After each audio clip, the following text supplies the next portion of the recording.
if you're used to PowerShell and you understand Azure, working with the Azure PowerShell components, it's pretty straightforward.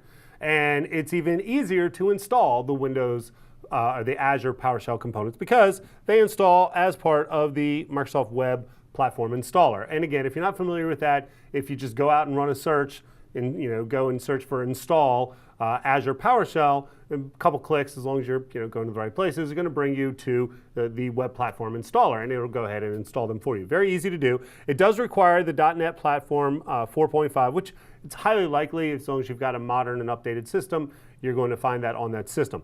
One thing I will recommend is that you do periodically refresh the Azure PowerShell commandlets because Azure is evolving. There's always new things being added to it, and you want to make sure that you have the latest and greatest version of the PowerShell commandlets to interact with that. And occasionally, and this is not anything that I've found to be systemic, I've had problems where a PowerShell commandlet wasn't working, and then I simply updated my PowerShell commandlets and magically it was working.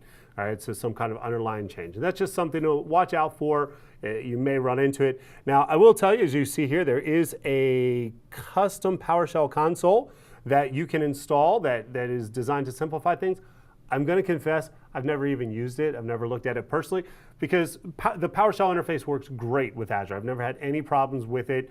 I just go into PowerShell, or I actually use the integrated scripting environment. If you're familiar with that, Windows integrated scripting environment works fantastic. And so that's something, if you're doing that, if you have your own PowerShell environment that you work with, and there are others out there, should work fine within that environment as well.